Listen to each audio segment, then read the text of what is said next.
Hello everyone, and welcome back to another episode of Hyrule Chronicles Legend of Zelda D&D campaign. I am ArticulateT, the Game Master, and with me as always I have Renji Vox, being played by TheNetherlad. Arr. I have Hikan Sio, being played by Avrdal. Hello. I have Zayden Shari, being played by RoboPirate. Hi there. And I have Max, being played by Keestrith. Greetings. So, apologies for the delay in the episode. I messed up while trying to adjust things on the Roll20, and it caused one of our character sheets to go bust. So I wanted to spend that time fixing my mistake. The DM shouldn't be so hard on himself. But yeah, everything We were should perfectly happy to go along with stats that were given. Maybe a few extra made-up stats. It's fine. But yeah, so we should be all sorted and ready to go. I think we have to. They might have to do some scheduling things to work out the next episode as well. But I'll get to that, and I'll let people in good enough time over Twitter, more than likely. But yes, so. What happeneth last timeth? So, the last time in episode 70 of Hyrule Chronicles, the Storm's Eye has found a captain, Lucio Baines Ward, and a first mate, Bruno, an old acquaintance. Now all they need is a ship and a rest of the crew. Asking the Zephyr's for a favor on the first front, the ship, the party receives the use of a brigantine, the Sly Guppy.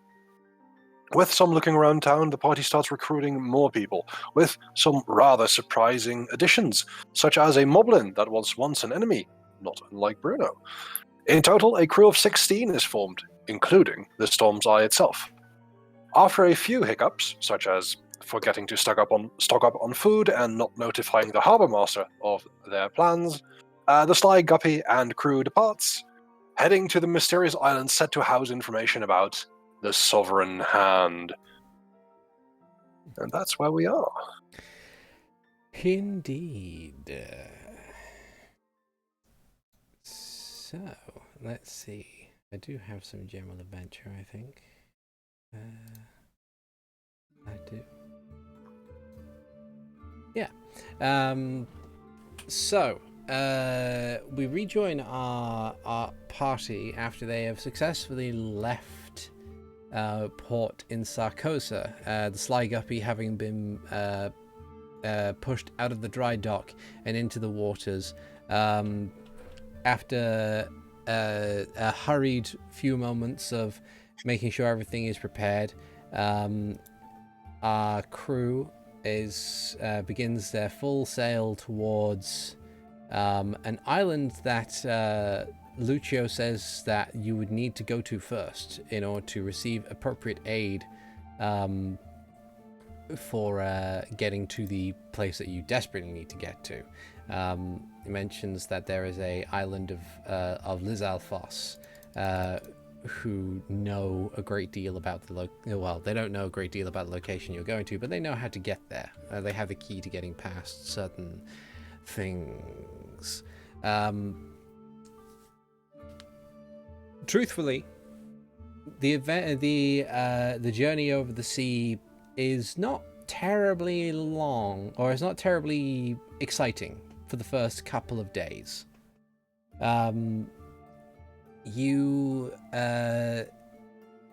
continue to sail with the wind at your backs, and soon before the first evening sets in, you see Sarkosa and the coastline of Hyrule disappear over the horizon behind you, leaving you with naught but blue skies and fresh water in every direction. Fresh water? I say fresh water. It's been a day. So salt water in every direction, blue water in every direction. There we go. Blue water and blue skies. Don't have your sea legs just yet. Don't worry. Yeah. But yes, for the most part, everyone on deck has really kind of done their best to go about their effective tasks without too much complaint. It's great that that Rodo is kind of backing up Bruno, who has lost whatever confidence, who you've noted has lost whatever confidence he had as a previous bandit captain, and is largely unable to really kind of do much in the way of inspiring people to do things faster. Rodo, meanwhile, seems to be content with just kind of like his style of invigorating people is hype man sort of thing. He just spends a great amount of his time just trying to inject as much energy into people as he possibly can. In other aspects, you have Pine, who spends almost all of his time in the crow's nest, as he is the spotter. He rarely comes down to do anything at all, despite the fact that he is more or less partly in charge of fishing. He does spend a gratuitous amount of time in the crow's nest, but he never really misses any other kind of alert that is meant to be taken into account. Like, he spots other ships on the horizon rather quickly. Grisham, Graham, and Weiss, your 3 Lizalfos crewmates, because the Brigantine only has 2 sails and is there isn't really much rigging for them to kind of bandy around in. They spend much of their time just doing other things. They spend a lot of it being floating crew members, where they just kind of help out with whatever task is needed. Brixton and Thief Stealer, they do as they are expected to do much of the heavy lifting. But then again, with all the supplies down below deck, most of that heavy lifting is just opening crates. That's it. That's really kind of it. They haven't had much cause to raise or lower the anchor, so it's just been relatively quiet for them over the past couple of days. The ship goes through its general maintenance checkups with Leona. But given that you haven't really run aground into anything, there's not much else for you to do, or for Leona to do. And so really most of the work is being done by Lucio, who is behind the helm, and Astrid, who is maintaining navigation purposes and checking up on supplies at every turn. And I'm checking up with her to kind of hopefully glean some knowledge about navigation. Yeah. And I'll like, if she has anything for me to do, I'll jump in just as easily. Yeah. She's more than happy to teach you the craft of being a navigator as well as a quartermaster. And she is quite patient for the most part. But you soon find that because of how smooth everything has been going for the first couple of days, there's really not much that needed to be done. Mm-hmm. What is everybody else up to over those couple of days? How are you passing the time, or what things are you tending to? So, good. So Zayden would be, probably occasionally ritual casting detect poison and disease to check on the folks. Making sure to give everyone their daily water breathing spell. And otherwise, just watching the sea go by. Okay. It's an oddly pleasant sight. While you've been around for a while, I don't imagine that you've had much of an opportunity to be out on the sea like this. Like the closest you've probably been is extended periods of time near Lake Hylia, maybe. But yeah, it's oddly peaceful. Even when the sea gets a little rough and things aren't as steady as they ought to be, it's zen-like almost.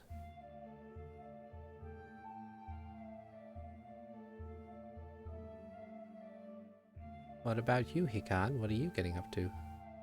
So, for about like the first day and a half, Hikan's been relatively excited.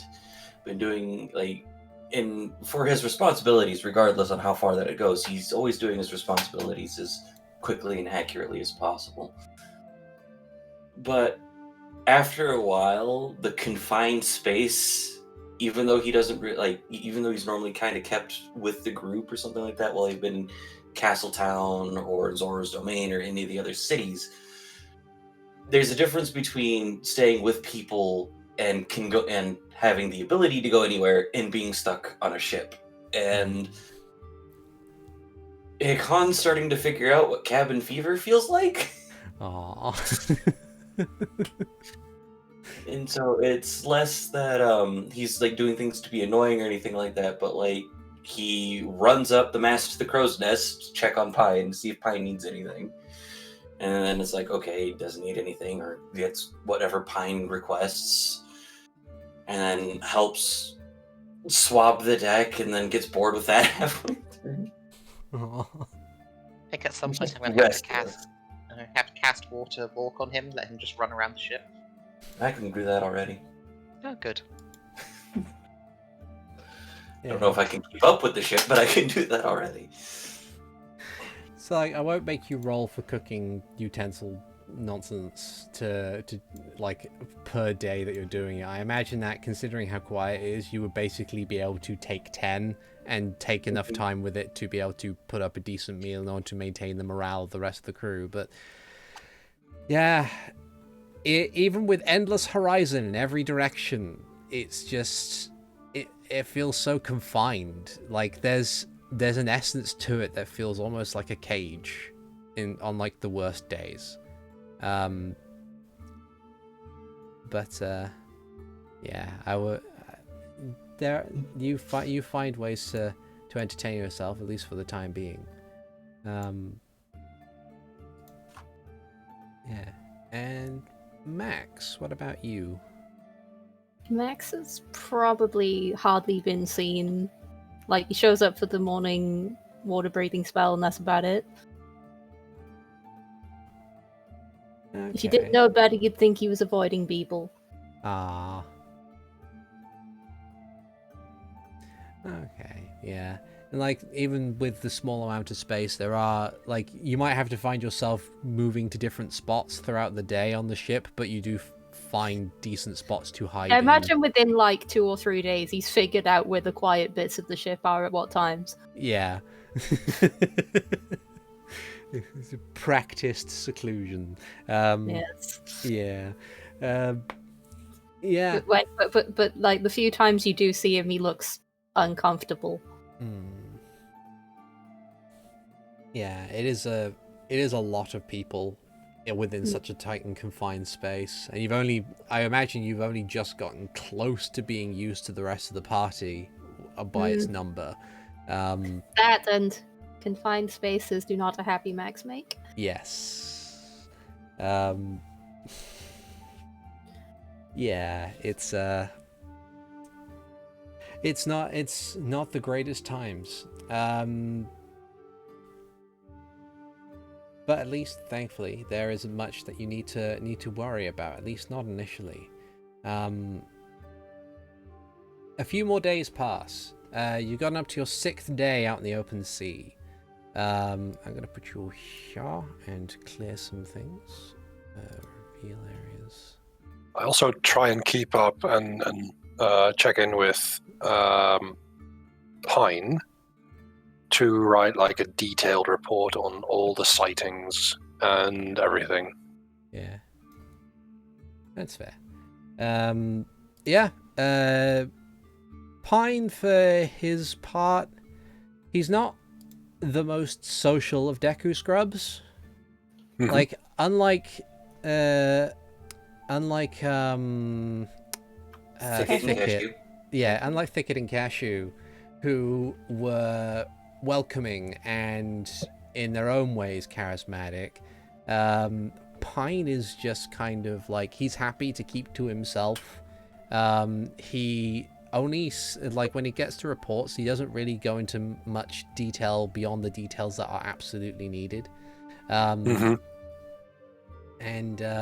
he doesn't tell you to leave. He just kind of has that sort of thing where he goes quiet during a conversation and like doesn't add anything to a conversation, to the point where you just where you might feel inclined to be like, yeah, I'm just gonna go.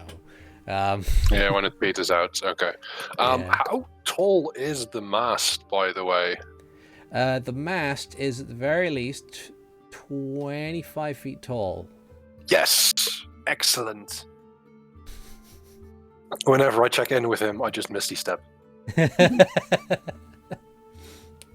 I take a short rest afterwards. Fair enough.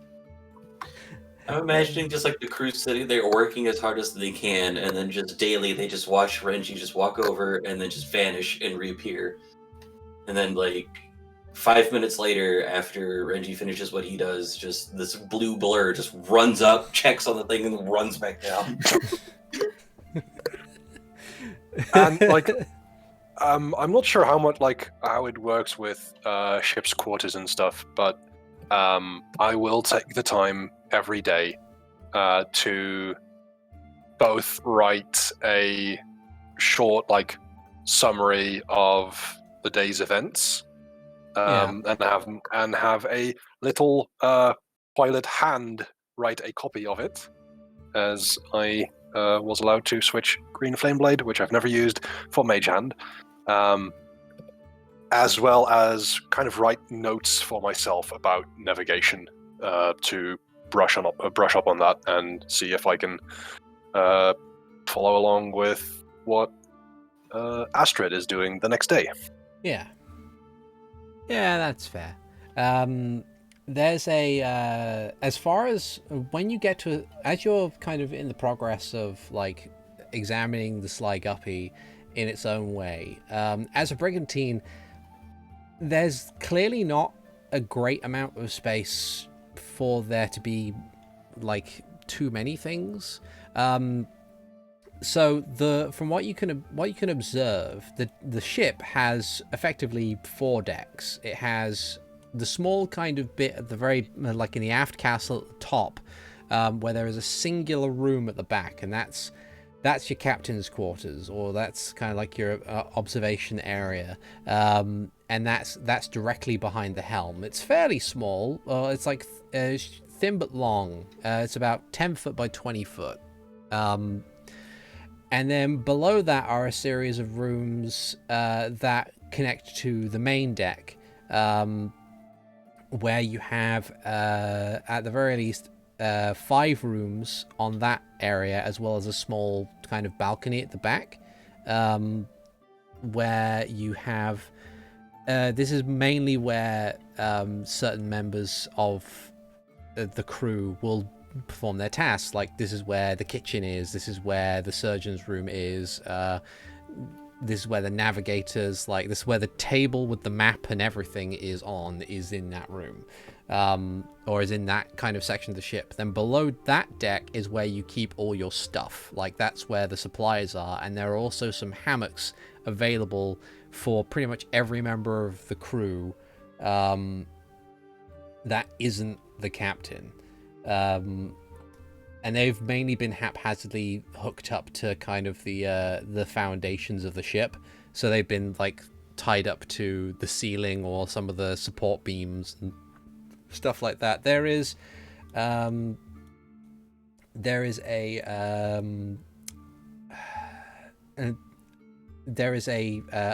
are 2 more rooms, one at each end of the ship on that deck.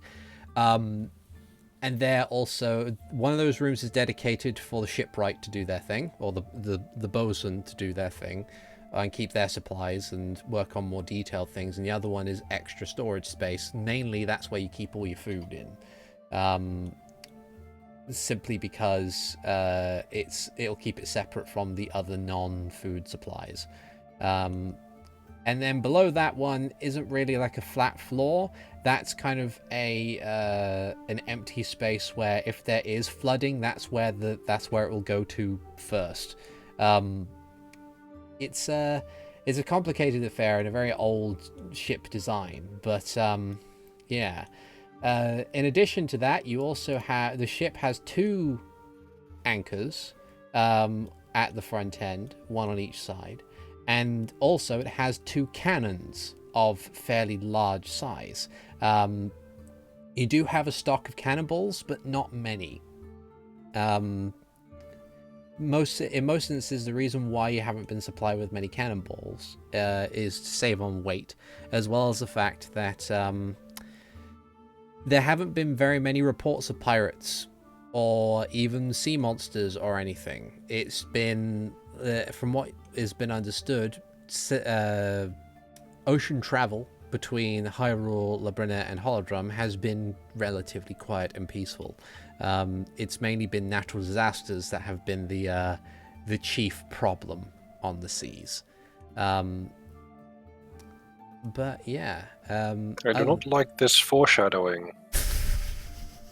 No, he's just said there's no pirates. Okay.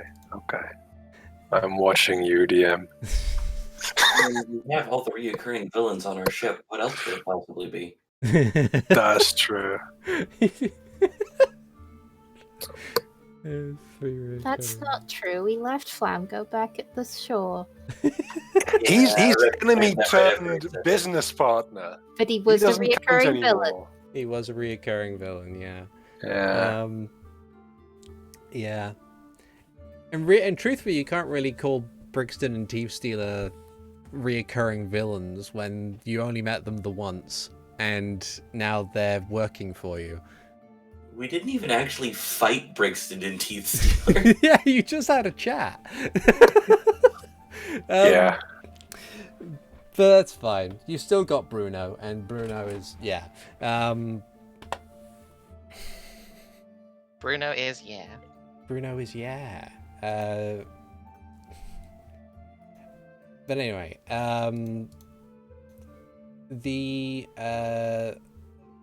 it's the 5th day, or the 6th day rather, that you've spent a lot of your time on the ship, and today is very different by comparison for one reason and one reason only. When you wake up, when some of you have woken up, or others have noticed as they might have been doing early morning duty or something like that, you notice quite quickly that there is a big wall of fog rolling in directly in front of you.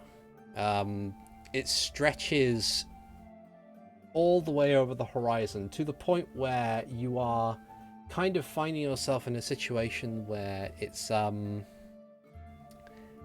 like you don't really have, you'd have to go wildly off course in order for you to move around the fog bank. And as Pine made people fully aware of it coming up quite soon. So you've got like maybe half a day before you hit it if you keep going.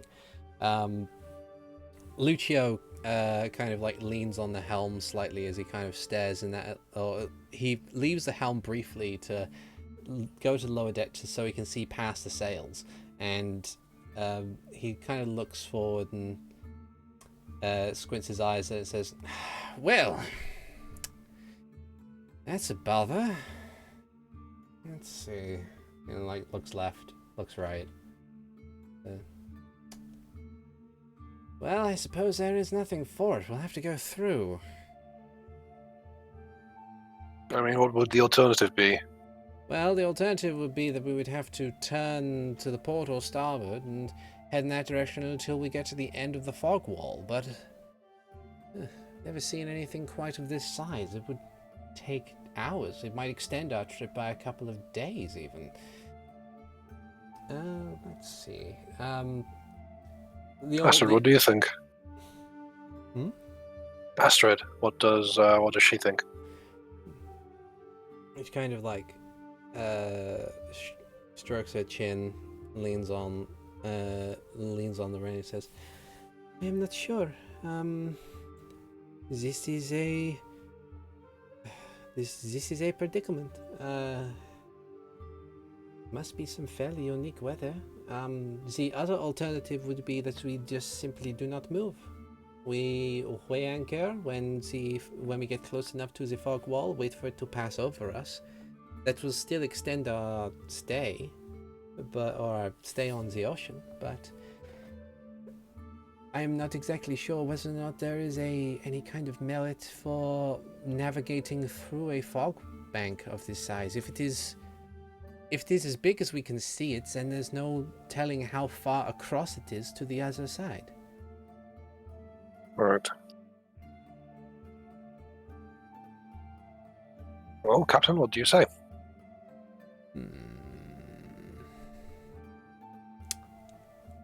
He kind of weighs his options a bit and says, now I would be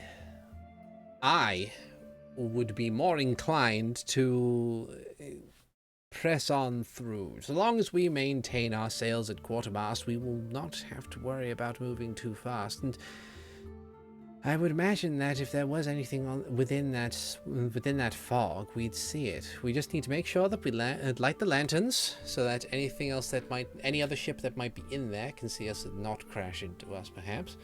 And we just keep going slowly. As said, well,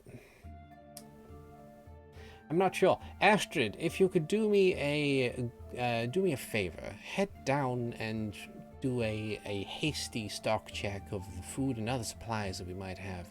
See if we can withstand having to stick around for a while before relying heavily on fish for our food. Astrid nods, says, "Okay, I shall be right back, Capitan." And she stands straight and heads downstairs to the stockroom.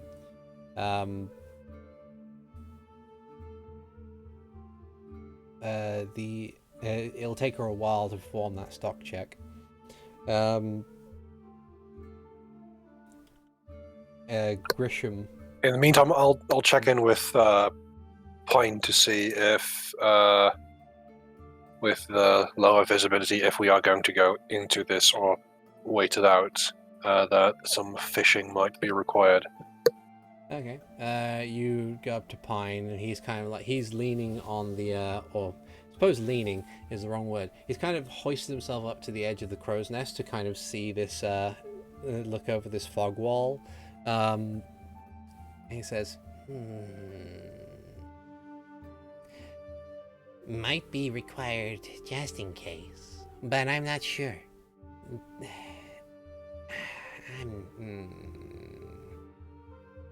Have you seen anything like this before? A couple of times. Give me a second. And he kind of like shimmies his way out of the crow's nest, goes down the ladder, like he invites you to follow him if you want.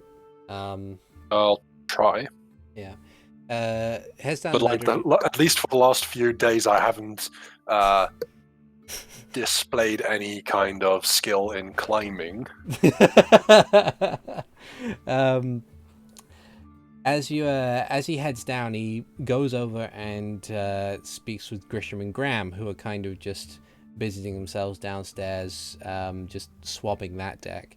And Pine says, "Grisham," and Grisham says, yeah, what's up?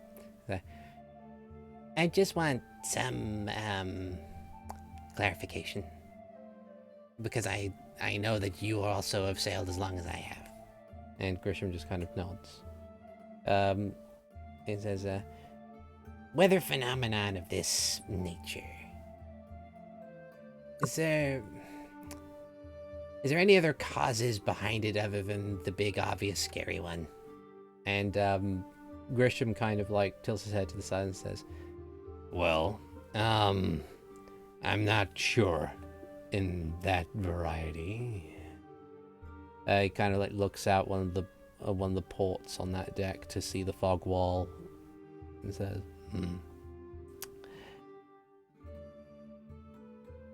It could be a turning of the seasons, but Yeah. There is one other possibility that it might be. And Eli looks at you, Renji, and kind of takes the lead to explain. He says, in many instances, a lot of weather phenomena have been caused by creatures that have been only known as Big Octo. Do you know what they are? Other than the obvious possibility.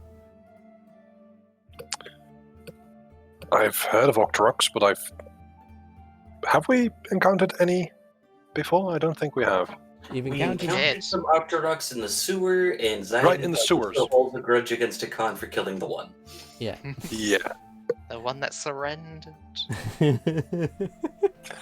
I mean, yeah, that might not be as much of a grudge anymore.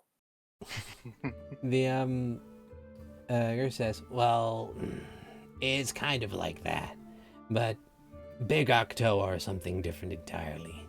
They're more of a story that's kind of been passed between the sailors, but it's been happening enough that people have taken it more as truth than anything else.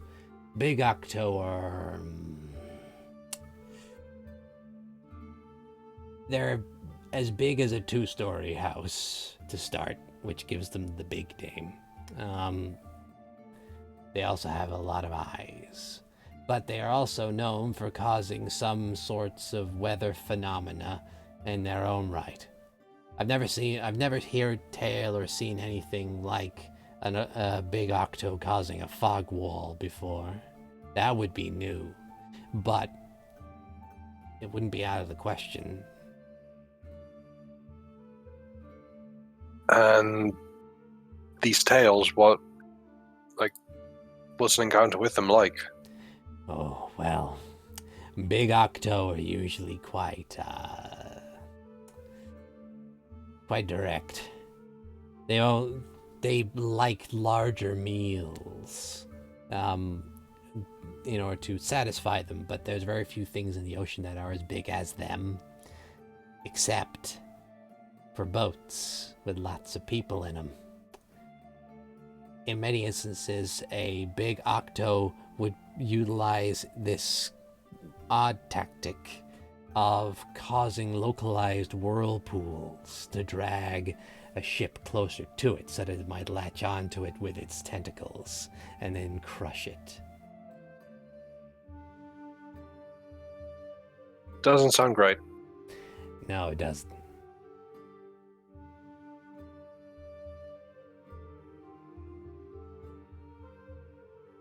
What's your advice? In a lot of instances, a Big Octo would be like any other animal. Enough damage to it might cause it to run away. In that same sense, if we can generate enough speed to get out of its whirlpool, it might give up the chase sooner than one might expect. From what I imagine from those who have allegedly survived an encounter with a Big Octo, they usually have spend a lot of energy trying to generate that whirlpool. But otherwise, I would honestly say that if we can avoid an encounter with one, that would be ideal. Unfortunately, we're too far away from land to be able to see one of the bigger indicators of a Big Octo, which is a gathering of seagulls. But then, in that instance, with the fog wall there, even if we were close enough to land where seagulls would be going out to sea not to die, then we wouldn't be able to see them anyway. We'd be able to hear them, though.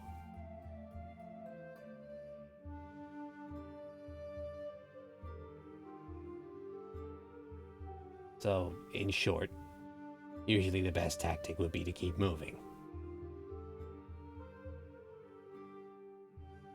Yeah. At least it's something to prepare for. Yeah. Welcome to the sea, kid. I thought nothing ever happened here.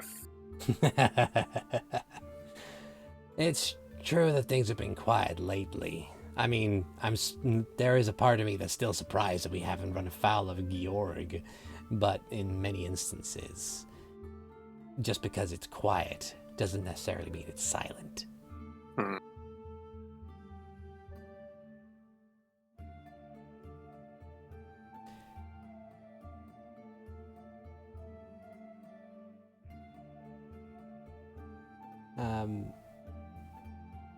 Astrid eventually finishes her stock take and finds her way back to Lucio. She explains in no uncertain terms that as far as supplies go, they only have enough to survive and enough that would be able to be used for a discrepancy of 2 days.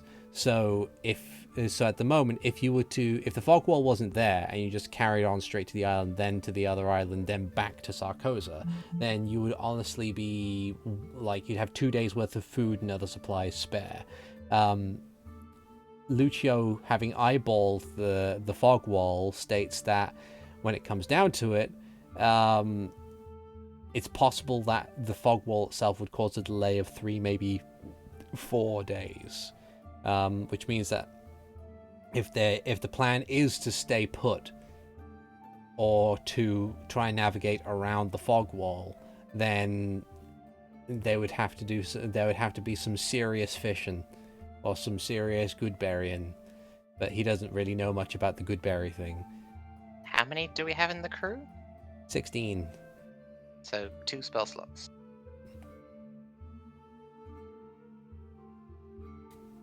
Doable? I mean, personally, I'm much out of character, more interested in going into the fog and seeing what becomes. But... Probably in character, Sidon would be more cautious. Goddamn in character.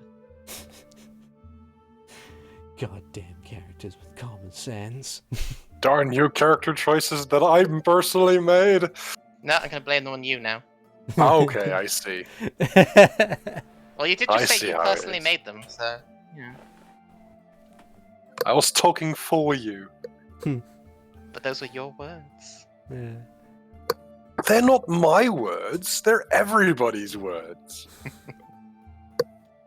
So, Lucio, facing indecision, has ultimately decided to call a democratic vote among the crew members of the ship. Ultimately, there is an even number of you, so his vote would act as a tiebreaker, given that he is captain. So, what do you opt to do? So in character Sidon's vote would be saying he can cover the food with good berries and it would be safer to not risk a giant octopus of anger.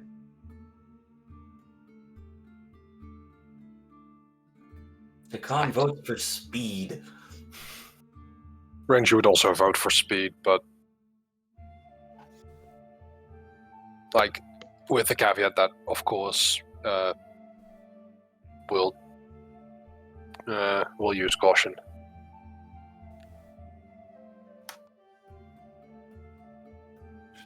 What does Max vote?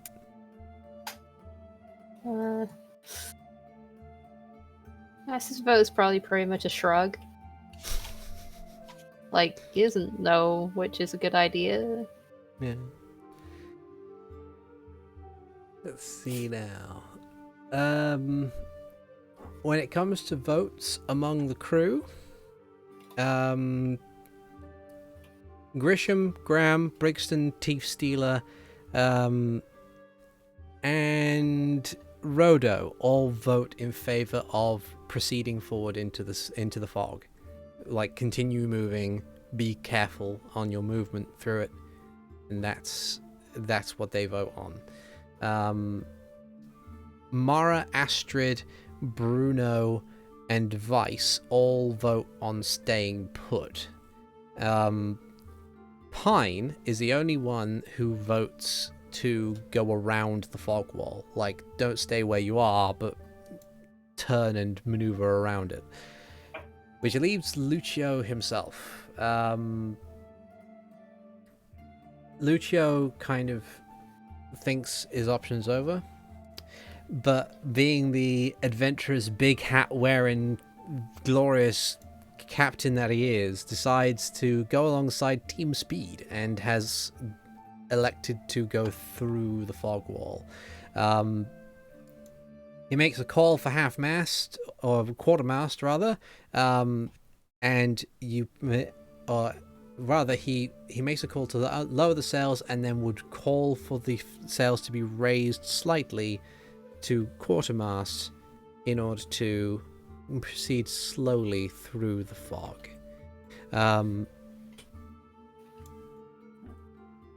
It's a weird, like, as you're going through, you're given the order to go and light the lanterns that might be around different parts of the ship, just to give a signal that you are there within this fog. And as you proceed,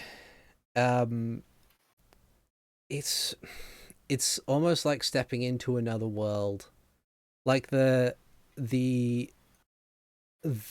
fact that the fog chokes the sunlight, and you could, like, what was once this limitless blue in every direction suddenly becomes this very claustrophobic white mist.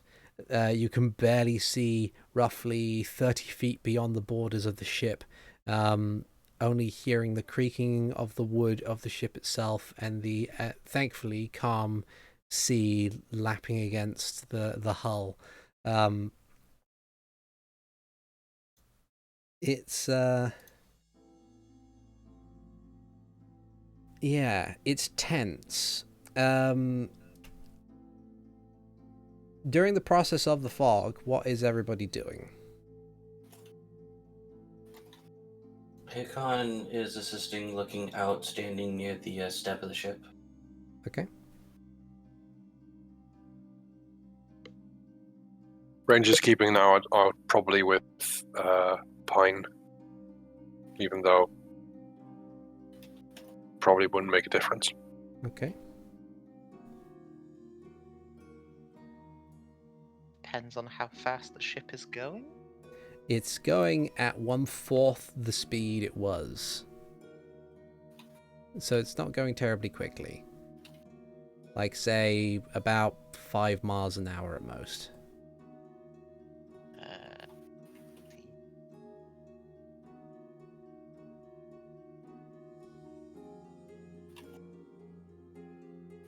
Okay, in which case Sidon will inform the captain of what he's going to do. Then he will jump into the water and turn into a killer whale. Okay. And he'll keep pace with the ship, keeping an eye out from within the ocean. Ah, very good. Okay. Max, what are you up to? Max is probably gonna stay above deck for whatever this is. Okay. There's something weird's going on and he has no idea what it is. Okay. So, as you are keeping an eye out, I'd like everybody to make perception checks. Zayden, you may make them with advantage because you don't have the comparative blockade of the wall of fog. That'll be a Oh, 25. 17. 19. Okay. 25, 19, 17, 27.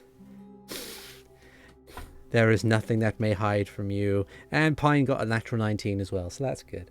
Wonderful. Yeah.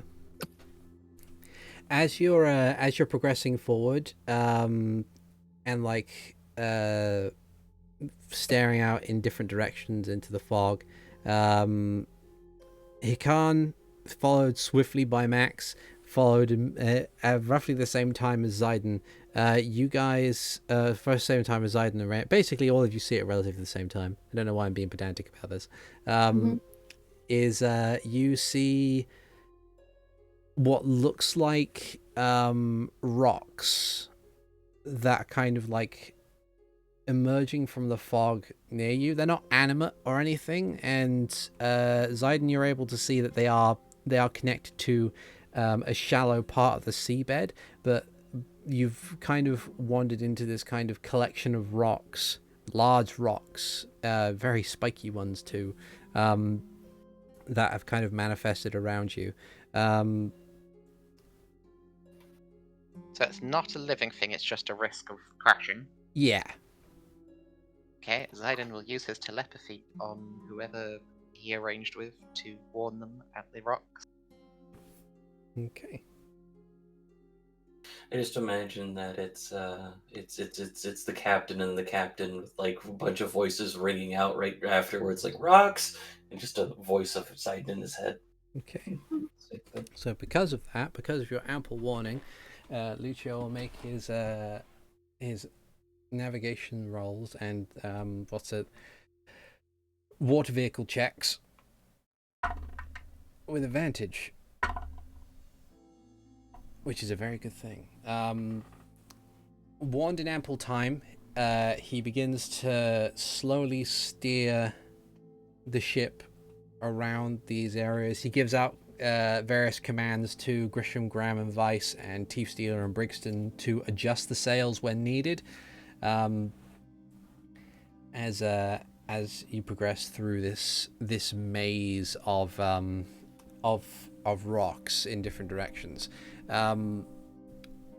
I would like everybody to make for me another perception check, please.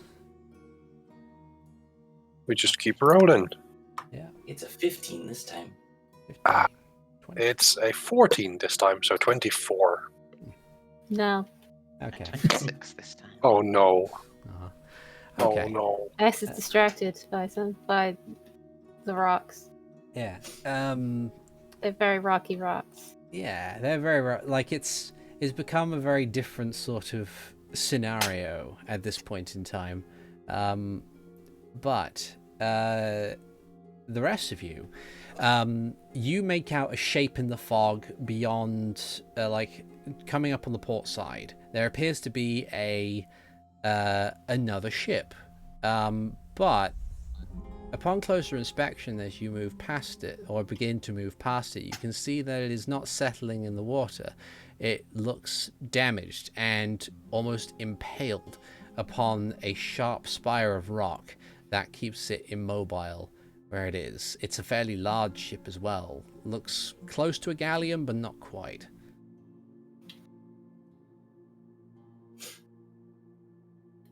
There's a ship over there. Oh, I go over to the side. Oh my. As Lucio kind of sees it.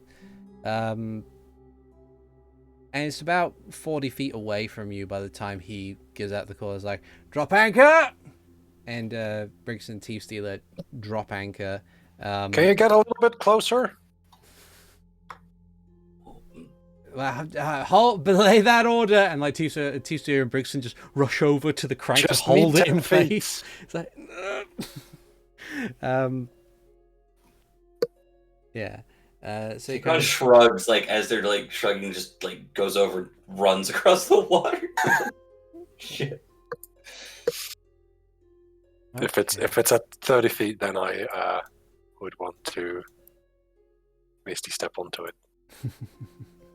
Axe is just gonna fold his arms. Yeah. Because he can't do any of this shit. Yeah. Let's see. You as you move yourself, those who do go move themselves over to the ship. The ship itself, like because it looks like it's really badly run aground on these rocks, is not flat by any regard, so you kind of have to lean appropriately to maneuver around. The ship looks like it has been long abandoned. Like judging by the degradation of the wood, the tattered sails, the general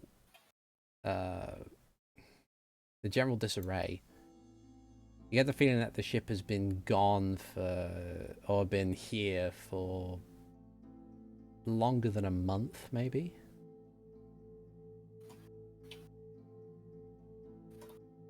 If you want to investigate. And, like, as you're kind of moving around on deck, you find that a lot of the deck structure is still sturdy enough to support your weight. So if you want to investigate much further, I would like you to make for me an investigation check, please.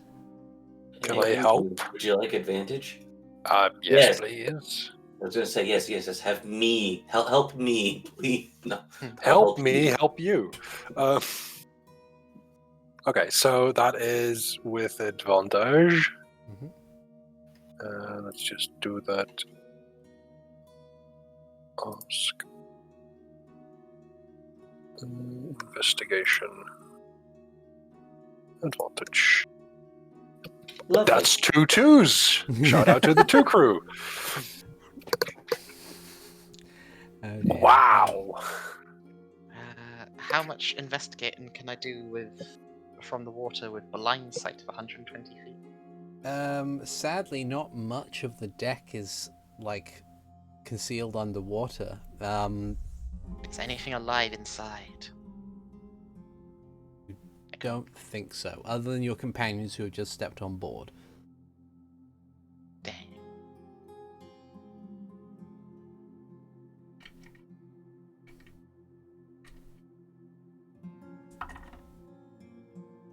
Yeah, there's a. Oh wow, that's. I do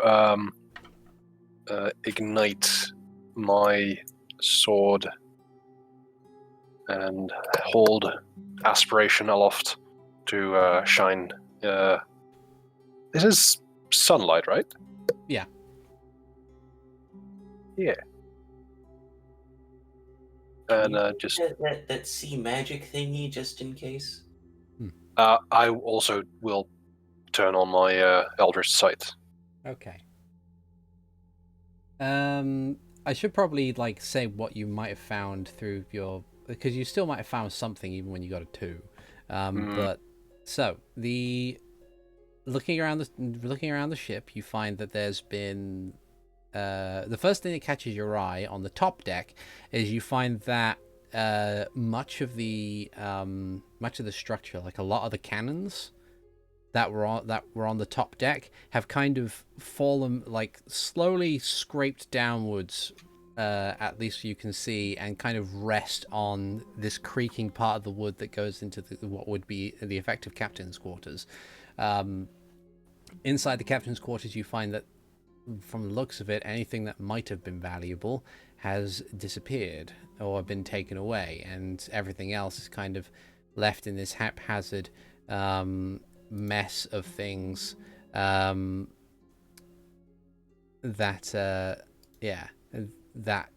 at least at a glance you can't tell whether or not it is worthwhile.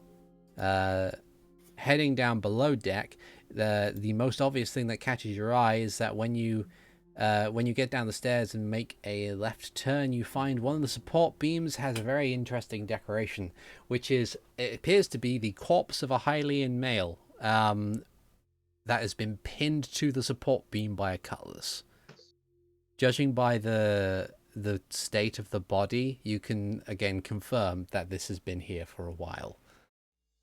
And it's by no means magical. By no means magical.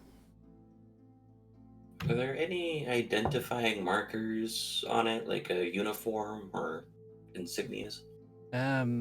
Taking a careful examination of the sword, or even the poor fellow's uniform, there doesn't appear to be. Okay.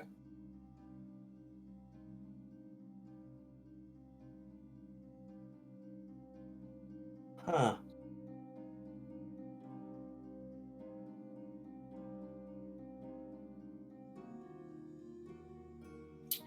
Glance over at Hikan. Do you know? Did you find anything or beyond this? Not that anything that stood out. No. All right. If you want to spend another hour here, you can make another investigation check. I will go close to where our ship is and kind of like call out to the others if we want to like take that time. Okay. Let's see. As you kind of call out, Lucio says, Pine, what have you... anything you see up there? Pine takes a look around via the crow's nest and says, No, I don't see anything. There he goes. Okay, well, I suppose we have some time if you want to take a bit more of a detailed look. The ship is much larger than ours, so if there is any supplies on there, be careful what you pick. I don't think we can take much more. Just for the sake of weight, I suppose. No worries. That I don't think that'll be a problem.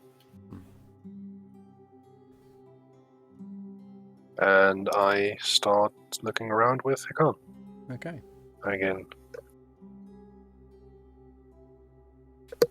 Give me another investigation.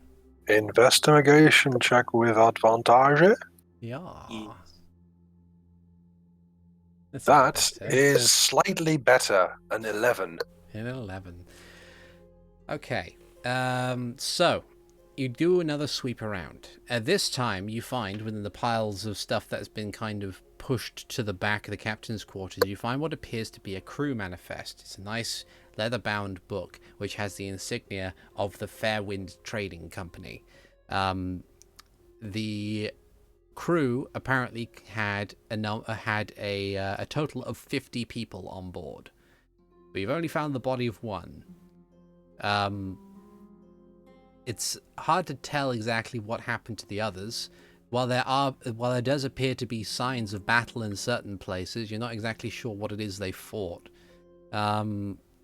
You notice quite quickly that there are things attached to the ship, like harnesses that seemingly would hold several rowboats, but all the rowboats are gone.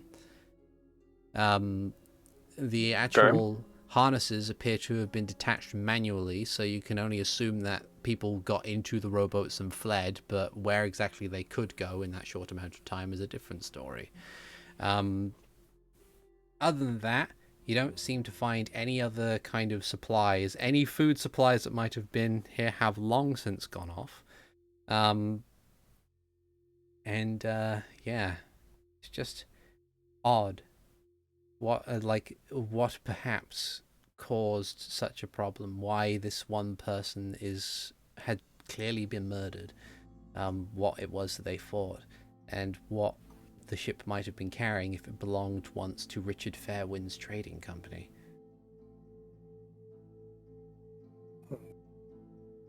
I will definitely bring the manifest with me. And I'll, like, as I investigate this, I quietly whisper to Hikan what I find. What do you think happened here? Like, I can imagine the crew leaving, but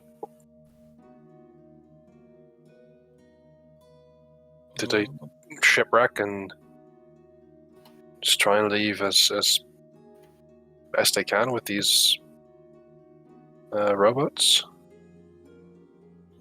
Why is there somebody? And he kind of just gestures towards the corpse. And there was signs of fighting. Something happened, but I don't know.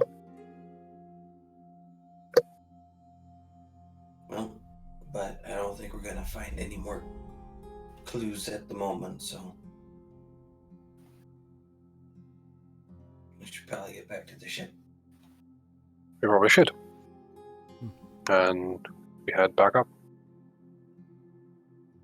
Okay. You return to the ship.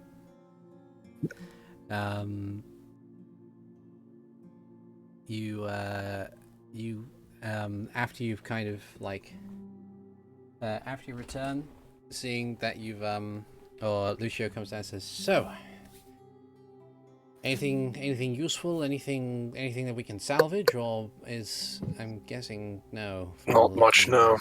Okay. I show him the crew manifest. Oh my. And as you can see, there were quite a few people on board there. We only found the one. Only one And- person on board. For Well, these- one corpse Oh my. Well, impaled on a cutlass. well, I will trust you to keep a hold of this. It would be a good idea, perhaps, regardless of what might have happened with these people, Hmm. that if that book is returned to Gregorio back at Sarkoza, then letters can be sent out and next of kin can be informed if the entire crew have been taken away. And we can also mark this on our map so that perhaps a salvage crew in a different ship on a better weather day might have more luck trying to figure out what might have happened. But in the meantime, we're burning sunlight that is not visible to us right now. So, back to your stations! Back to your stations! We're carrying on! And he turns around and immediately heads back to the helm as the rest of the crew begin to hurry along to pull up the anchor, and the ship continues to move onward.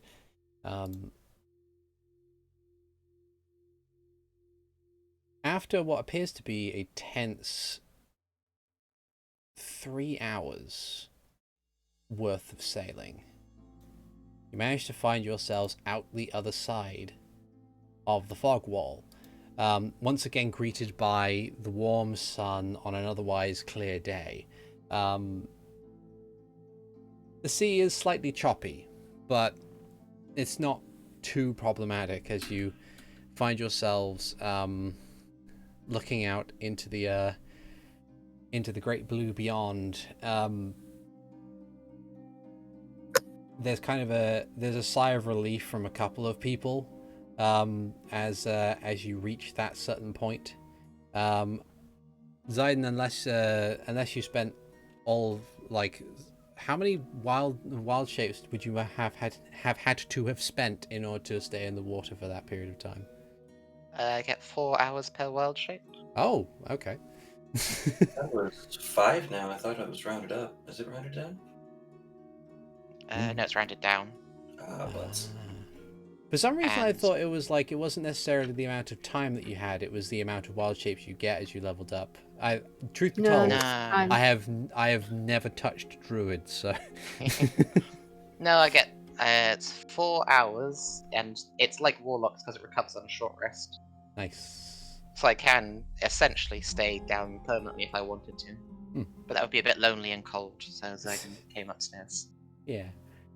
You hop back on deck, and with no obstacle in front of you, the ship continues onward, sailing forth over the horizon once again. Another 2 days pass. Day 8 on the ship. The sea begins to calm down once again. Pine has elected for the betterment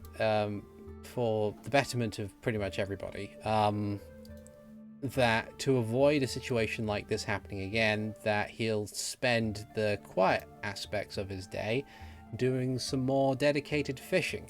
The unfortunate aspect being that he's about 2.5 foot tall, so deep, so he has to he compensates for it appropriately by tying himself down to the ship, but given his diminutive size and lack of own personal weight, deep sea fishing is not exactly the safest part of him, but he's clearly experienced enough to handle that. There are a couple of extra fishing rods if people also want to do some fishing. In fact, Pine says that he would appreciate some help just in case. Sidon will help by turning back into a killer whale and knocking fish up onto the boat. Okay. Just every now and then. By a massive gout of water that is just also full of fish. Yeah. All right. So, give me a basic attack from your killer whale form, whatever thing it is. If they have a tail slap, then great. I think they just have bite, but that's like a tail slap. Sure. Yeah. An 8 to hit for 25 maximum damage. Bloody other force damage. It's not even maximum damage. That's whoa. Oh, actually quite low damage. Yeah, it's 5d6. Please tell me killer whales don't get multi-attack. No. Okay, good.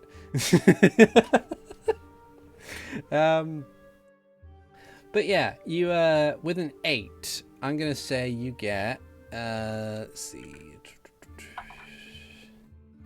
You get a grand total of 6 fish in the process of you tail slapping fish onto the ship. It would have been more, but sadly the lack of general accuracy has led to fish sailing overhead and landing in the water on the other side of the ship. Sidon will go eat those very, very dead fish. Yeah. Yeah. How far overhead do they go? Just out of curiosity. Oh god. Well, Time for some catch. they can launch. Let's see. I think it's like 80 feet. Was that one video of a seal being launched by a killer whale? But that's like right next to the surface. I'd say they'd be at the very most 40 feet in the air at the highest point. Oh, I rolled a 2.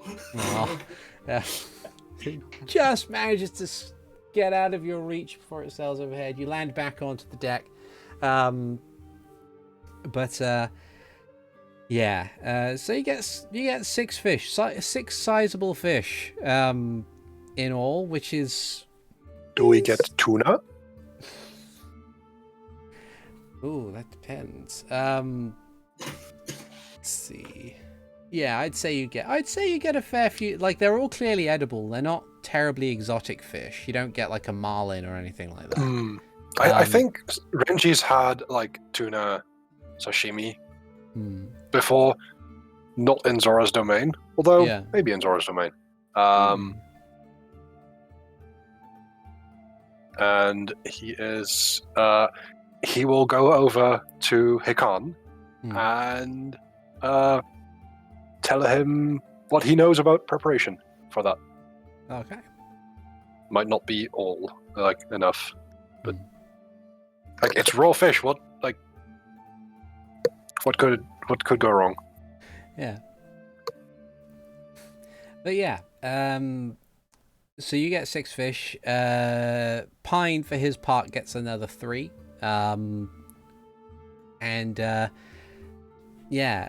A vast number of people on the upper deck are disgruntled by the key fact that, they're very, very wet now, but, such is the hazards of traveling with a druid, I guess, on the open sea. Honestly, it's at sea. You're wet anyway. Yeah. Mm-hmm. True enough. But yeah, so you now have bolstered your stock of food, so you could probably be okay for at the very least like another day or so with the fish that you have.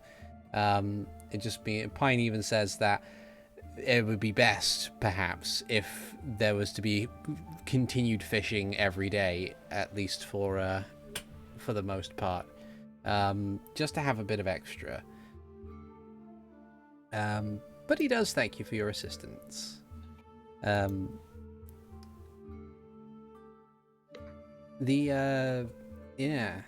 over those past couple of days, besides the fishing, has anybody else done anything beyond their normal duties or activities on the ship?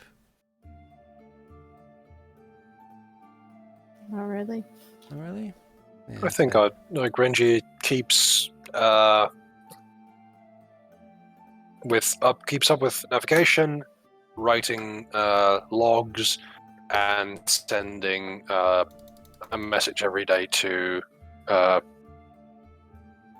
Nihilus. Okay.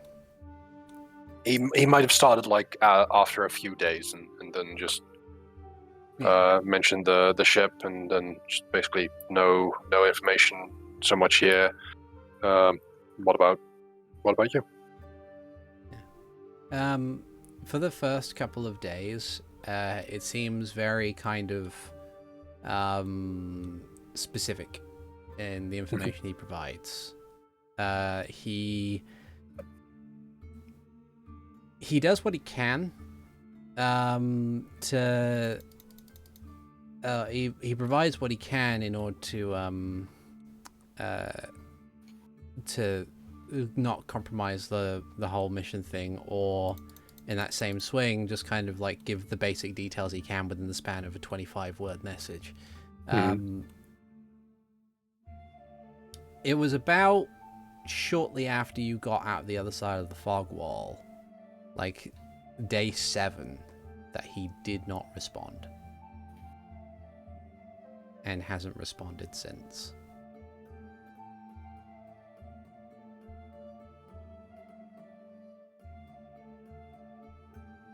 I share this with the others and just something might be up.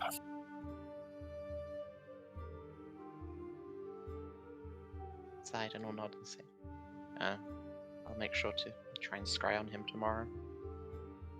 Thanks.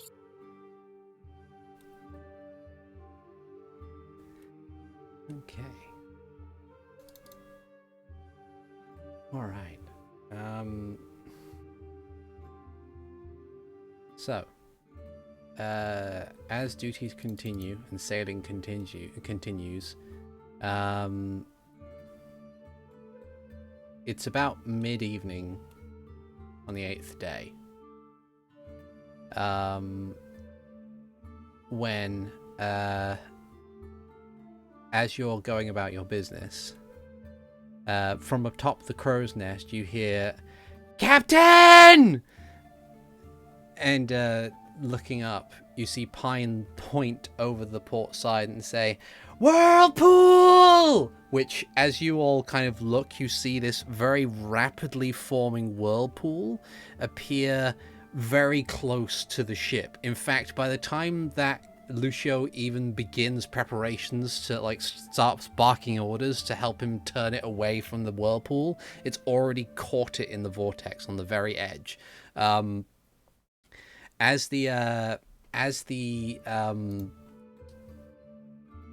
when it is caught, you begin finding yourself kind of sailing around in this wide arcing circle, caught in the current, and from the very center of the whirlpool appears this gargantuan creature. Sidon, can you do something? Sidon will cast Speak with Animals and shout hello. Let's see. Maybe not that, but sure. At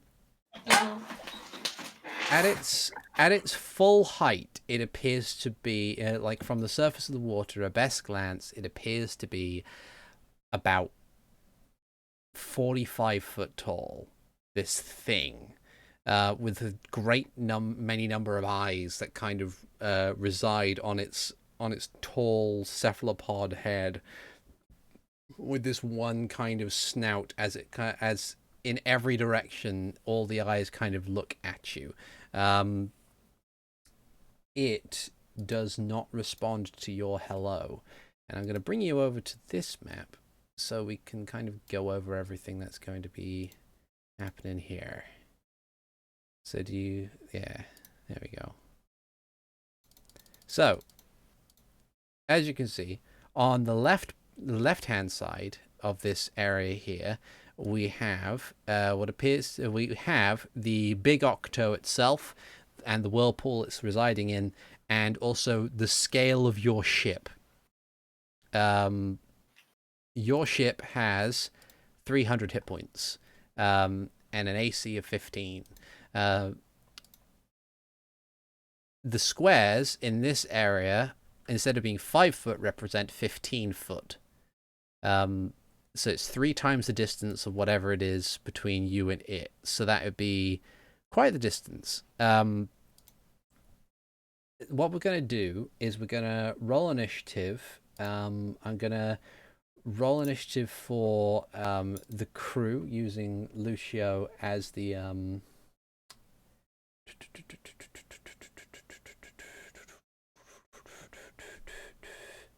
yeah, I'm going to use Lucio as the general Where are person in charge. tokens? Oh, your tokens need to be on the map, yeah. The decks. I presume that the deck have a certain amount of that there's like certain things on them. Yeah. So Yeah. each of the decks are available to you at this point. So this top deck represents this kind of where's my ruler tool here? So this top deck represents this bit as well as the masts. Then you have deck number 2, which is the main deck and all the rooms on that level. You have then the deck below that, and then you have the very bottom deck. Where's the mess hall? Because if it's early evening, Hikan would be doing his duties. Effectively, the mess hall would be... your kitchen would probably be in one of these rooms. Okay. Yeah. Okay, cool. Just making sure. Okay. Thank you. All right. So yeah, I'm gonna bring up our initiative counter, and I'm also gonna roll, and I'm gonna add our big Octo, but he's gonna go last, because this is something of a combined skill challenge / fighty thing. I gotcha. Yeah. So essentially, prior to combat starting, Lucio is going to essentially begin orders to try and find a way away from this big Octo. You know from what Grisham told you that if you can escape the whirlpool, the big Octo might have expended too much energy to properly give chase. In that same swing, you can also try and hurt the big Octo in order to get it to go away on its own accord. Or if there's any other idea that I think is cool enough for you to try on your effective turn, then you're free to do that instead. In the meantime, I'm going to get some appropriately dramatic music going, and we'll see how that goes. There we go. All right, so it's all of your turns first, then it's Lucio and the rest of the crew, and then it's Big Octo. So, Zayden, you're up first. You are currently the ship is currently 135 feet away from this creature, or not even that. Is like 90. It's 105 feet away.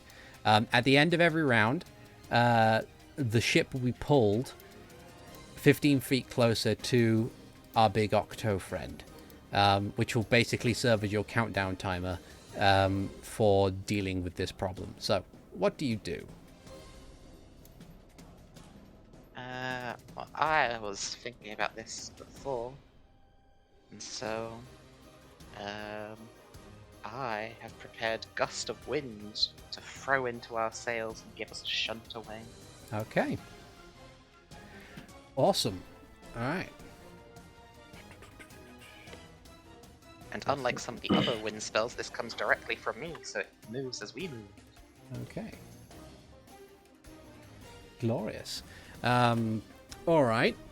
Sounds like a good plan. That'll give Lucio something of an advantage on his turn to escape from this problem,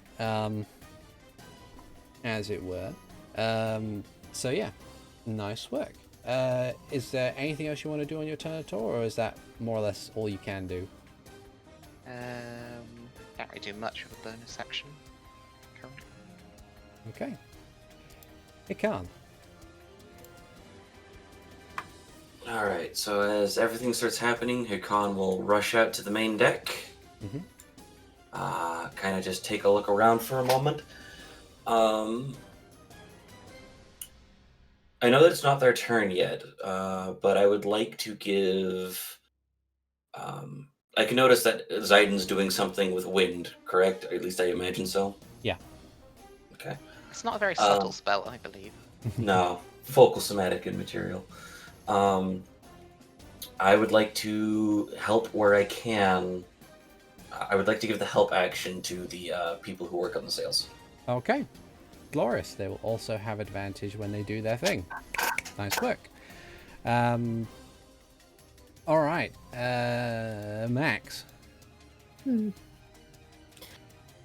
So this thing isn't gonna move out of the middle of that whirlpool, right? It is not. Good. That's great.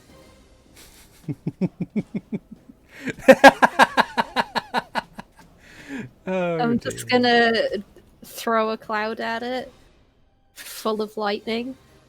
All right. Okay. Let's see. 20-foot radius sphere of whirling out. Each creature in the sphere seed. When it appears at the end of its turn, see a strength saving throw. All right. Probably gonna pass the strength save, but I can also hit it with the lightning, which is the important part. Yeah, that's fair. But that one. I think if it meets, it still beats. Yeah. Yeah. So it And manages I to. know it cannot fail that, That's no use rolling. so that's fine. But That's fine. I'm still gonna lightning it anyway. That It's hits. 17 lightning damage Yeah. for my bonus action.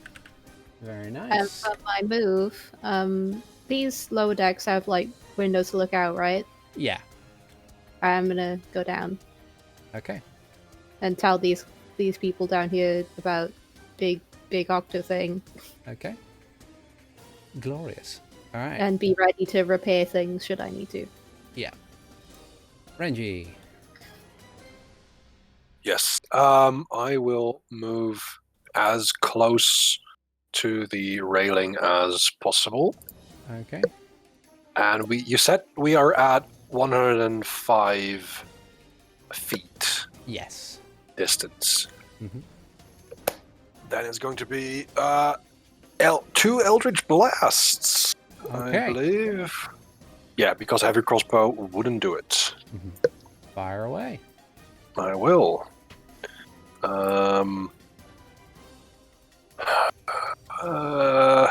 It hasn't seen me, has it? At the moment, its perception is the ship is 1 unit to it. Oh. Are you sure? Yeah, and where Okay. it's like it sees a ship as 1 item, and then it had a big stormy cloud and it's put in its face. So it's it's having a hard. Yeah, it's having a hard time making out individual people. But, so, can I or can't I hide for it to roll with advantage?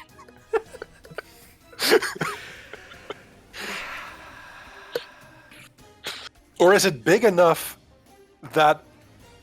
no. You're Rogues, you man. are. What kind of Rogues. elf are you? Are you a wood elf? Can you hide I'm from a tiny high- phenomenon? I'm a high elf, technically.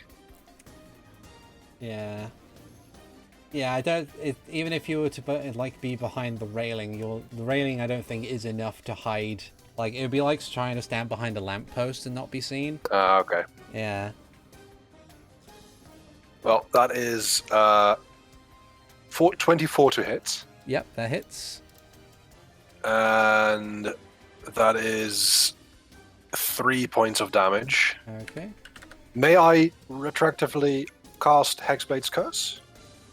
Sure, I'll be nice. Thank you. Then that is 7. Okay. Because this is only a singular enemy, so I will cast Hexblade's Curse. And one more time for 13. Sadly, a 13 does not hit. 13 does not hit, I see. Okay. Then with that... yeah, that is that. Okay. All right. Lucio on his turn. So we're going to have the crew do their checks in order to maneuver the sails in order to try. They kind of like pull the sail, like taking the cue from the gust of wind spell. They try and pull the sails to be pointing away from the big octo, so it kind of just drags the ship to the side if they can manage it. With Hikan's help, they get advantage. Say natural 17, so they managed to get that in preparation, leaving Lucio to try and turn the ship with advantage. 18 and natural 1. So with an 18, he manages to maneuver the ship just enough to get it to about here and to turn it this way. At this point in time, it will not move closer to Big Octo because of the wind, but it's still within the fury of the vortex. So Big Octo is going to get a turn in order to try and do something about that. The hulking mass that is the Big Octo, I'm going to say with disadvantage because it has lightning cloud in its face, is going to duck beneath the water briefly and then hop up a little to try and to fling this these loose boulders at the ship. So needs to roll an attack roll. Of course, they have to be boulders and not missiles. 2d20 plus 2d20 drop. KL, I think that's it.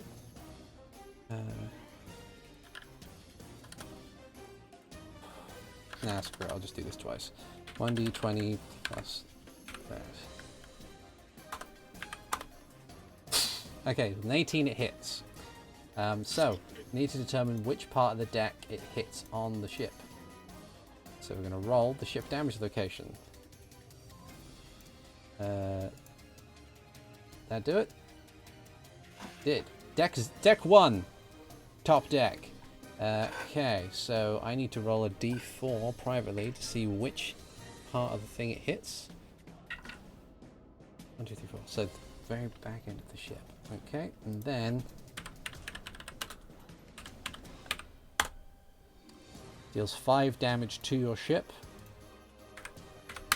There is a crashing of wood and a hideous kind of rolling rock noise and a big splash as this boulder just sails through the air like a well-aimed cannonball and slams into the back of the ship, tearing away wood and everything. Hikan, through the open doorway, you can just about barely see this hole being made in the roof of like your normal workstation. And I'm going to add a little breakage symbol here. Layer. There we go. So that is a break in the ship that can be repaired on the turn. Thankfully, however, it's not in a pertinent location of the ship for it to need repair immediately. So yeah, we're thankful for that at the moment. So back to the next round. Zayden.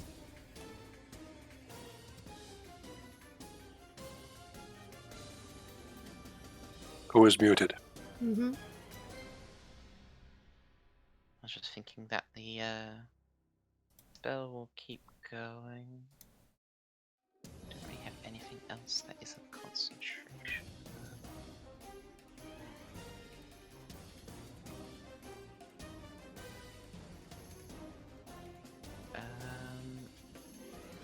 I guess I'll just work on trying to angle my wind in line with the other guys to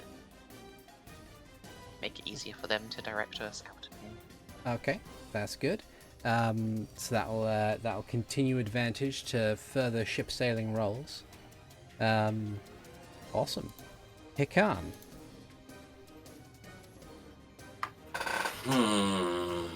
That's the bad part about not having any spells.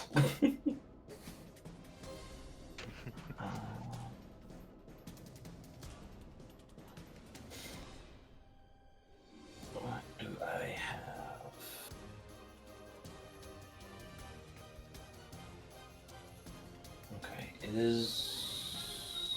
So it happened on the top of.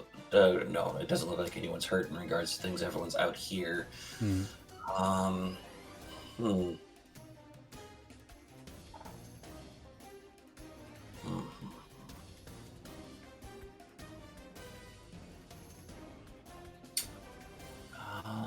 Yeah, I can't really think of too much that I'm not already doing that I couldn't do.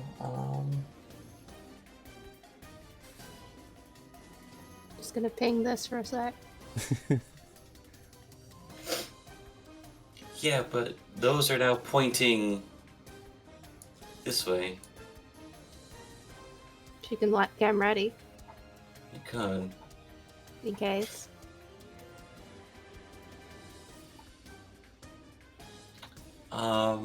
Okay, yeah. Okay.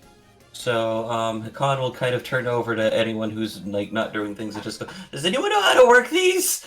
As he points to the cannons.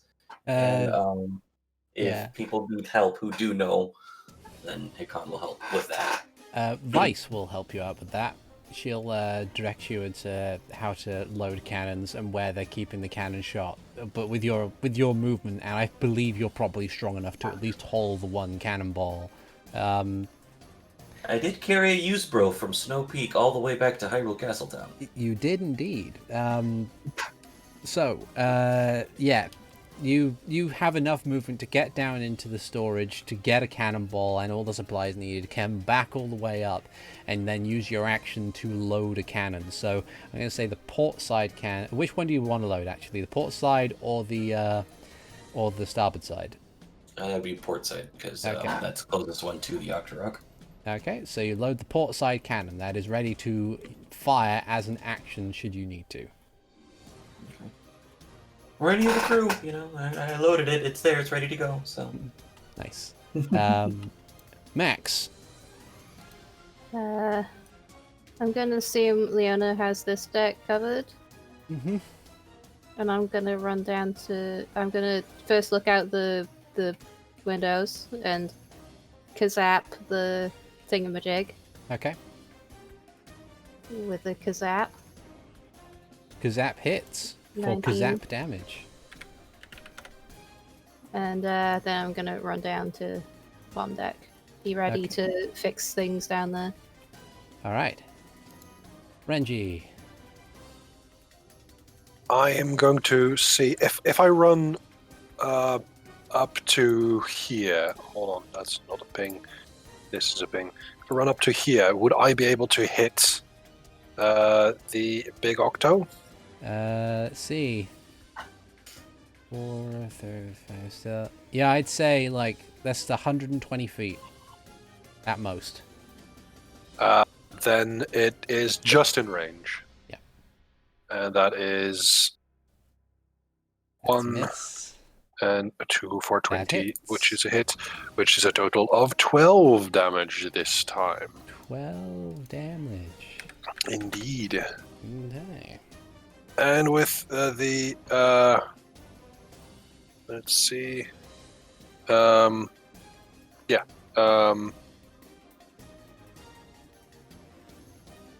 I didn't roll a 20 or 20 or a 19 just yet, so no. Okay. All right. That's the case. And I will I will have moved over here. Craig, vamos. Like a jerk. Bye, Craig. Oh, Craig's gone. Oh no. Yeah, Unexpected. If you want to stop recording, please. Say so. unfortunately. I love how when Craig tells me in private messages, it's like, I've somehow been unexpectedly disconnected. If you want me to leave, then you have to use the leave command. It's like, I didn't intend for this, Craig. Don't Craig. give me This is that inconvenience, Craig. sassy language. Also, it's not rejoining, apparently, so we'll just have to make do with the Bandicam audio. All right. Yeah, that's fine. Bandicam audio isn't terrible. No. Okay. All right. So, with a substantial amount of damage held at this thing, it is now Lucio and the crew's turn. The crew, managing the sails, no longer being aided by Hikan, do one normal roll to realign the sails once more. Get a natural 18 anyway, so that's good. And then Lucio with advantage from the wind. 9. Okay. So, with the sails realigned and everything ready to go, were it any kind of other mechanism for propulsion, Lucio would probably do as would be described in the Star Wars punch it, but unfortunately he has to make do with kind of just being at the helm and steering it. But that doesn't matter. It's giving all she's got, Captain. There is enough oomph behind the ship that allows it to move 15 feet forward. So I'm going to put it there. There we go. This, at this point, is enough speed to escape the whirlpool. And with your combined efforts and only one unfortunate scenario or one unfortunate piece of damage to your vessel, you manage to escape the tyranny of the Big Octo. And much like Grisham has said, it kind of stays within its whirlpool until eventually it just kind of watches its prey leave, and with not enough energy to maintain itself, the water resumes its natural... I leave the cloud in its face. Just to annoy it. Yeah. And, yeah. Congratulations, you have successfully embattled and escaped one Big Octo. Which is, you know, no small feat. Like, as you kind of, like... As it becomes obvious to the rest of the crew that you've escaped this gargantuan monster that has only been known about in stories for most people, there is a Now recall. There he is. welcome back, Craig. I guess He is with us. he is with us again. I wonder what is going on with that bot. But anyway, I think with the gap in time that is missing, I'll just use the Bandicam audio. I think it's a midlife crisis for Craig. It may be. I mean, he's been with us for so many months, but you know, yeah. Such is life. Such is life. There is a raucous applause from the rest of the ship as you have successfully escaped the tyranny of a Big Octo. How long do you maintain the wind spell, Zayden? It lasts a minute, so a minute. Okay. I figure it's better to keep putting distance. Yeah. Good idea. Once it's clear that it's not chasing us, Max is gonna go up to fix the hole in the kitchen. Yeah. Yeah. Leona comes with just to kind of put like whole pieces in place and hammer them down and stuff as you go about using your mending spell to have... Max also can do hammering. Yeah. Yeah, it's good work. Yeah. There is a brief celebration of victory with the newly accrued fish. With and Craig's gone again. All right, well, we've kind of expected that. But yeah, with the newly accrued fish, you enjoy a nice hearty meal. Pine opts to maintain his solitude in the crow's nest, but otherwise he doesn't say anything bad about the food. But I'll bring him his food. Yeah. Mara spends much of her time at that point because she's mostly been offering assistance to Leona as things go by, but again, up until this point there's been not really much of a need to do major maintenance on the ship, so it's been It's been slow going, but she spends a lot of her time either reading or writing down things into her book. In fact, the only other time that you've noticed her doing anything out of that ordinary thing is utilizing some of the tools available within the actual bosun's office kind of workshop area to work on a new thing that she has. By the time, after about a day since the Octo attack, she seems to have on her person a brand new mace. It's very kind of ornately designed and gilded and everything, that kind of hangs from a loop by her belt. And after she finishes that, she spends the primary focus of her time is writing stuff down. Astrid does another stock take now that you guys have effectively dealt with the problem. Zayden, as ship surgeon, over the next few days, your detect poison and disease has uncovered the dreaded fact that, unfortunately, Thief Stealer the Moblin, after the Octo attack, has contracted a cold. Probably Hand not. lesser restoration, cure the common cold. What is a cure? It might. I'd say yeah. Like, not outright cure it, but like at least alleviate it for enough time to have it not be a problem. Oh god, the common cold is more powerful than I ever imagined. I suppose it would be the difference between, I'd say it's like you cure it, but you don't cure and grant immunity. Like you don't go down the path of eradication just yet. Well, no, it's I'm curing it in one person. It's not like yeah. And if you're being very serious about it, you could also say that it's like just removing the virus rather than giving him antibodies. Yeah, that's more or less it. So there will just be a time in the future where Thief Stealer may, in fact, get another cold. But That definitely wouldn't happen anyway.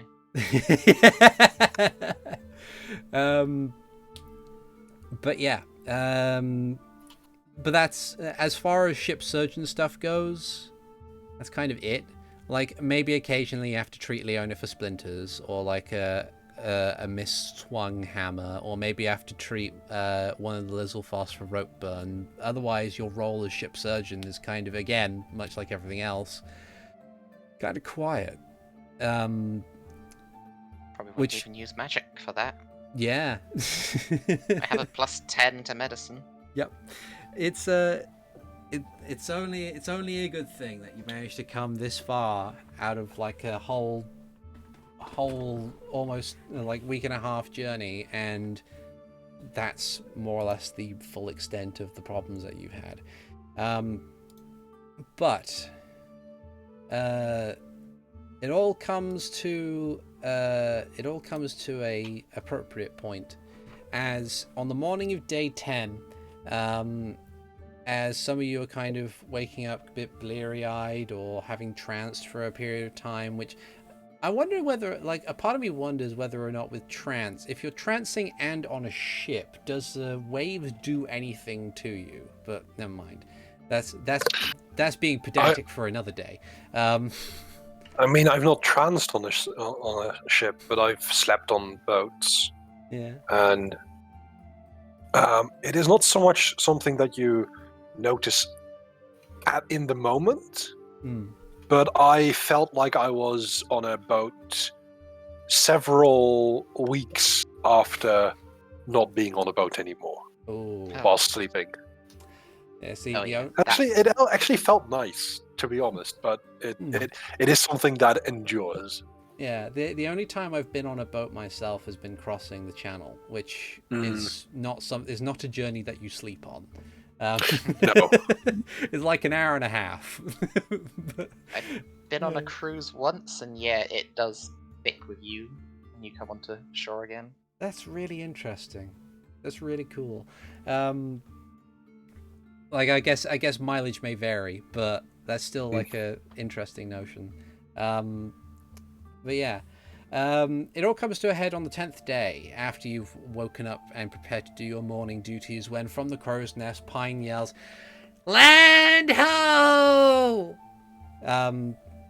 Peering forward, you see ahead of you what appears to be a sizable island that ultimately, as you get closer and closer, you see that it is covered in these tropical trees, and the climate here feels very humid and warm. And for that, we're gonna say call it a day for the stream there. Thank you very much, everybody, for watching / listening. This has been ArticulateT. This is episode 71 of Hyrule Chronicles. See, sailing wasn't that bad. We still got at least 2 more boat journeys to go. Yeah, you still got 2 more boat journeys to go, but it's just nice. It's fine. It's fine. Sailing in D&D gets a bad rap. Wink, wink, nudge, nudge. Says the guy who wrote the adventure. Says the me. Yes. But yeah, I've been ArticulateT. As always, I have had Renji Vox being played by TheNetherlad. I thought there was going to be pirates.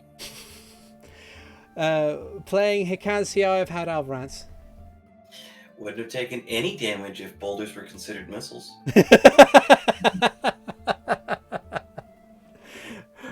Playing Zayden Shari, I've had Roma Pirate. I mean, at this point, I think pirates would have just posed no challenge. I think their boat from several hundred feet away. I like not to reference another show, but I had watched Critical Role of like the first boat encounter, and the cleric just be like, control water, capsize, done. Like single action rather than single round combat. It's just done. Like it was mostly just my opening yar thing. Yeah. Yeah. And playing Max, I've had Keistrith. It might have been pirates who attacked the people on the boat we found. You don't know. Might have been, yes. May well have been. Maybe that was pirates. Yeah. Maybe that was pirates. Right. Druids can have control water. Yeah. As a treat. And we'll see you guys next time. Take care now. Bye-bye. Bye.